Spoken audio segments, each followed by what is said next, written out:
Rurouni Kenshin is a legendary story, not only because it's about the transformation of Japan and Kenshin himself, but also because it made samurai anime famous around the world. In Figurama Collectors, we have treated Kenshin vs. SHISHIO Elite Exclusive Statue with utmost respect throughout the design and research process, because it's the first statue that has ever been created for Rurouni Kenshin.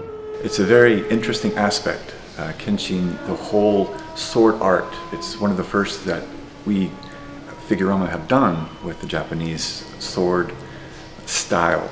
Kenshin is very specific. Of course, Kendo is the art of fighting with a sword, but also you have the iaido, which is the art of drawing a sword. There is a multicultural effort behind this masterpiece, with a team including Daniel Kamarudin and James W. Kane. You can see their passion and art style in the dynamic composition, details, and Easter eggs around all the piece. They're two samurais dueling. It's very grounded, it's very real, and I think to achieve that sort of Figurama look, that very dynamic sense of motion with two grounded characters was a very rewarding challenge. Fans will take away is that feeling that we've respected the IP, that we've respected Rurouni Kenshin as an anime, as a story, as an iconic piece of fiction. I would like the people that grew up with this anime to kind of look at our statue and be like, okay, that's Kenshin. That's what I remember from my childhood. That's as cool as I remember from my childhood. What's the most rewarding part about this this design and this project is to kind of achieve that dynamism with the flat ground. This is our first statue ever to feature a complete swappable torso, so that collectors can portray Kenshin posing his famous Godspeed Patujutsu sword draw form, or unleashing the most powerful secret ultimate technique, Amakekero Ryu no Hirameki, which we worked alongside an expert in Kendo and iaido to ensure poses accuracy. As a student of both Kendo and Iai, I appreciate both torsos. I appreciate both looks. Some people might look at the Iai and think that maybe he's going to lose. Maybe the sword's not out, so he's not going to lose. But Iai is the art itself of the quick draw. So you can either strike or you can block. But in my mind, when I see that torso, it's very accurate because he's ready, he's at the pose, he has his hands on the sword, it's already out, at any second he can cut. The idea of Iai is drawing from the sheath itself. And once it's out, it's Kendo, it's fighting. So I think using those two torsos, you're able to get both sides of what the enthusiasts, of what the fans want to see.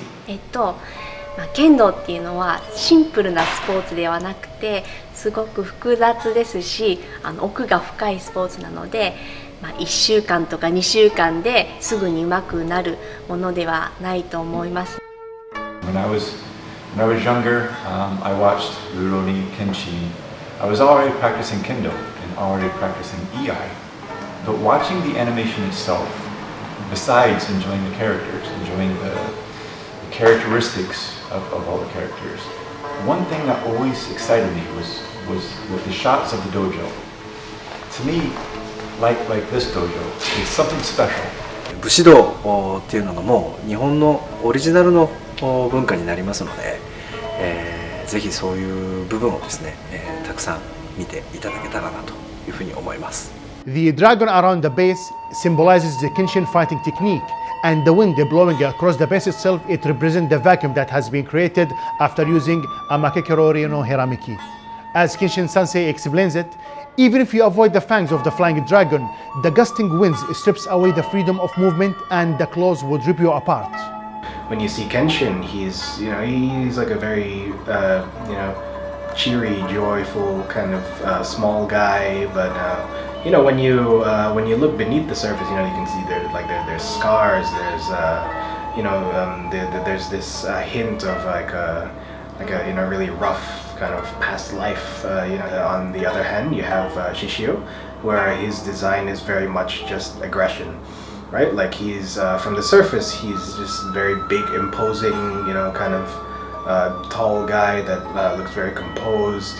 He's He's very menacing, and when you get into it, when you look more into his design, his his sort of details, like you see he has like a serrated blade, it lights on fire, he uses gunpowder, then he's this just really vengeful, angry guy.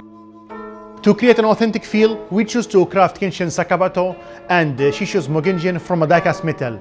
We dedicated countless hours of research into this statue to elevate it from a simple collectible into something that you might see displayed at a museum. The Kenshin vs. Shishio Elite Exclusive Statue captures an intense clash of yin and yang between two different eras of Japan's history and two different ideologies. It's an intense scene. You have Kenshin fighting Shishio. And both of these people, both of these characters are very distinct. They have their own ideas, their own fighting styles. Again, the Kenshin figure, there's a lot of thought that went into the whole idea, the fighting style, the stance, the details in the base. And so my advice would be, even though the character is very dynamic, the battle scene is very intense, I would also suggest to look at the base, to look at all the things that were added, not just the base or the powerful dragon around the base, but also the small type of details, the details behind the background. It looks like the same era, Tokugawa, Meiji era type of designs and the detail on the base. But as we have it, that fight itself is perfectly posed for both sides are winning. I would say it's a dynamic fight. It's your eyes go towards the characters, but don't forget to look at all the small details that went into the thoughts, the process, and the creation of the piece in general. Our sculptor, James W. Kane, he did a very, very, very good job on this, and I feel like he really nailed that sort of classic Kenshin look, and his style lends so well to this, like he's sculpted the effects, in such a way that it's not entirely like realistic, but at the same sense it's so